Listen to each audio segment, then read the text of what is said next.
పూరా local. Hi hello welcome to పూరా local. నేను మీ మధుకర్ రెడ్డి.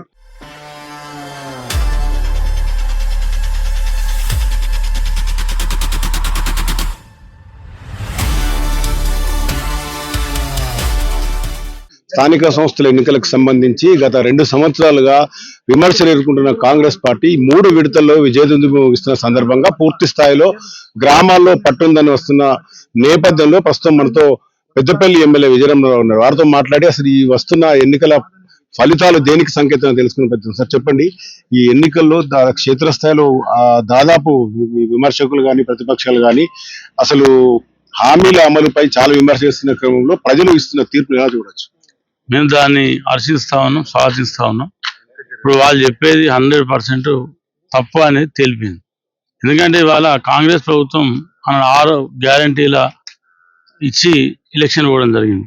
రైతు రుణమాఫీ కూడా వరంగల్ రైతు డిక్లరేషన్ సమయంలో ఇది రాహుల్ గాంధీ సమక్షంలో రేవంత్ రెడ్డి గారు పిసిసి అధ్యక్షుడిగా ఆ రోజు రైతులకు వాగ్దానం చేయడం, ప్రతి కుటుంబానికి 2 లక్షల వరకు రైతు రుణమాఫీ చేస్తాను అన్నట్టే ప్రభుత్వం వచ్చిన తర్వాత మీకు 6 నెలలనే రైతు రుణమాఫీ చేసింది. అది కూడా ఎన్నెల లేని విధంగా 21,000 కోట్ల రూపాయలు, దాదాపు 25,42,000 మంది రైతులు ఈ రాష్ట్రంలో రైతు రుణమాఫీ జరిగింది. తర్వాత గత ప్రభుత్వంలో బీఆర్ఎస్ ప్రభుత్వంలో 10 ఏళ్ళ అధికారంలో ఉండి ప్రతి 2014 లక్ష రూపాయల రుణమాఫీ 4 విడతలలో అయితే రైతుల వడ్డీ కిందికి రాలేదు. తర్వాత 2018లో మళ్ళీ 1 లక్ష రూపాయల రుణమాఫీ అని చెప్పి మళ్ళీ మేనిఫెస్టో పెట్టుకున్నారు. 2018 నుంచి 23 వరకు 1 లక్ష రూపాయల రుణమాఫీ అంటే కనీసం అసలు ఏ రైతు కూడా రుణమాఫీ జరగాలి, కనీసం వడ్డీ కూడా ఇవ్వాలి. అంటే ఇవాళ మన ప్రభుత్వం దాదాపు 2 లక్షల వరకు కుటుంబానికి రుణమాఫీ అంటే 75% మంది రైతులకు ఈ రాష్ట్రంలో, అంటే మనం ఇచ్చిన ఏదైతే మేనిఫెస్టో పెట్టిన ప్రకారంగా 75% మంది రైతులకు రైతు రుణమాఫీ జరిగి మళ్ళీ తిరిగి బ్యాంకులకి వెళ్ళి రైతులు రుణాలు తీసుకొచ్చుకున్నాం.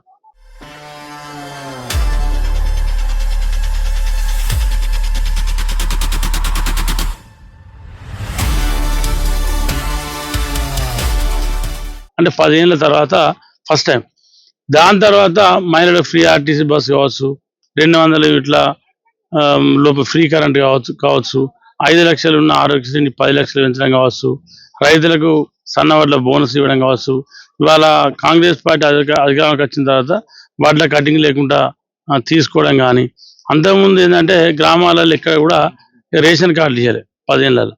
ఇవాళ మన ప్రభుత్వం వచ్చిన 2 ఏళ్ళ లోపలనే అందరికీ రేషన్ కార్డులు ఇచ్చి, అంటే ఊళ్ళో ఎంతమందికి అర్హత ఉంటే దాదాపు 99 కొన్ని విలేజ్లో 100% రేషన్ కార్డులు వచ్చిన గ్రామాలు ఉన్నాయి.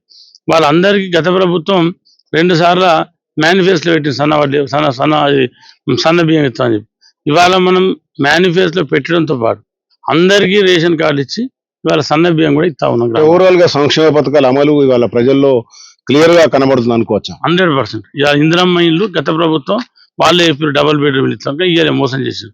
ఇవాళ ఇందిరమ్మ ఇల్లు ఇస్తున్నాం. దేశంలోనే నాకు తెలిసి ఎక్కడ కూడా ఏ రాష్ట్రంలో కూడా 5 లక్షలు ఇల్లు ఇచ్చేటువంటి ఏకైక రాష్ట్రం తెలంగాణ కాంగ్రెస్ ప్రభుత్వం, ముఖ్యమంత్రి రేవంత్ రెడ్డి గారు. ఇక్కడ పక్కన ఉన్న ఆంధ్రలో కూడా ఒక ఇల్లు కట్టుకుంటే 1,80,000 రూపాయలు ఇస్తాను ఇల్లు. ఇక్కడ మనం మాత్రం 5 లక్షలు ఇస్తున్నాం.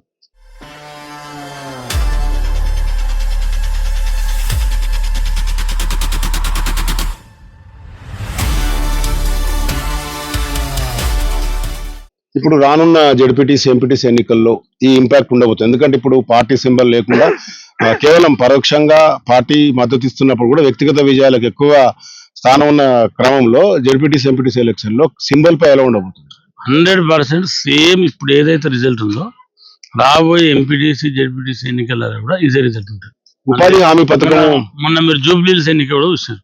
మీరు ఏ సోషల్ మీడియా చూసినా, ఏ వాట్సాప్ చూసినా, ఏ ఫేస్బుక్ చూసినా అయిపోయింది, బీఆర్ఎస్ గెలిచేసింది 5%, 10%, 12%, 15% ఎడ్జ్ ఉంది, అయిపోయింది ఎలక్షన్ గెలిచేసింది అన్నట్టుగా ప్రచారం చేశారు.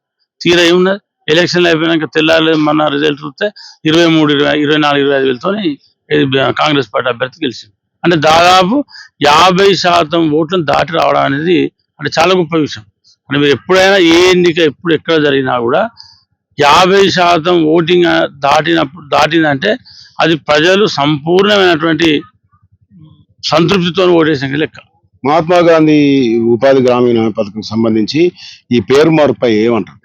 అది 100% నరేంద్ర మోడీ గారిది, బీజేపీ ప్రభుత్వాన్ని, ఎన్డీఏ ప్రభుత్వాన్ని. అది చాలా దుర్మార్గమైన చర్య. అది ఎవ్వరు కూడా ఈ దేశంలో కానీ తెలంగాణ రాష్ట్రంలో కానీ ప్రజలు ఎవ్వరు దాని మీద హర్షించరు. ఇలా అందరూ కూడా దాన్ని వ్యతిరేకిస్తూ ఉన్నారు. అది ఏమాత్రం కరెక్ట్ కాదు. అది ఎందుకంటే అది గ్రామీణ ఉపాధి హామీ పథకాన్ని మరి దేశానికి స్వాతంత్రం తీసుకురావడం కోసం మొట్టమొదటి పోరాటం మొదలుపెట్టింది మహాత్మా గాంధీ గారు. మరి ఆయనకు జాతిపిత అని మనం దేశం అంతా ఇవాళ మనమే కాదు ప్రపంచవ్యాప్తంగా కూడా జాతిపిత ఇవాళ భారతదేశం అంటే మహాత్మా గాంధీ పేరు టక్కన చెప్తారు. అటువంటి జాతిపిత మహాత్మా గాంధీ గారి పేరు మీద ఉన్నటువంటి పేరును తొలగించడం అనేది అది దుర్మార్గమైన చర్య. అసలు దాన్ని ఎవ్వరు కూడా హర్షించరు, దాన్ని ఎవరు కూడా సాధించరు. ఈ ఫలితాలపై విమర్శకులకు ప్రతిపక్షాలకు ఏం చెప్తారు? 100% ప్రజలు ఇప్పుడు మొన్న జూబ్లీహిల్స్ ఎన్నికలు చూసినారు, ఇవాళ గ్రామ పంచాయతీ ఎన్నికలు చూస్తా ఉన్నారు.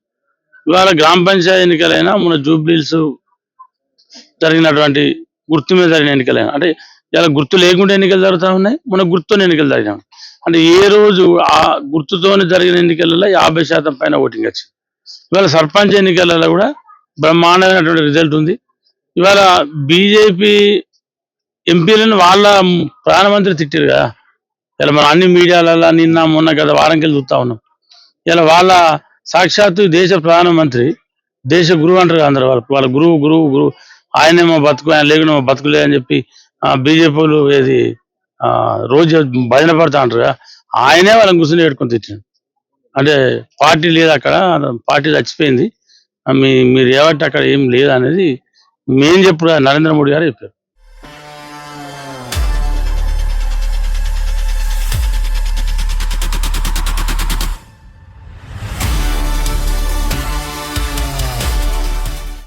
ఇది మొత్తంగా ప్రజల్లో కాంగ్రెస్ పార్టీ క్షేత్రస్థాయిలో ఇంకా బలంగా ఉంది. ఈ ఎన్నికలే దానికి సాక్ష్యం. ప్రతిపక్షాలు ఏం చెప్పినప్పుడు కూడా ప్రజల్లో కాంగ్రెస్ పార్టీ పైన ఆదరణ కొనసాగుతూనే ఉంటుందని చెప్తున్న పరిస్థితి. కెమెరా పర్సన్ మైదర్తో మధుకర్ రెడ్డి, పురాలో కాలనీ, కరీంనగర్.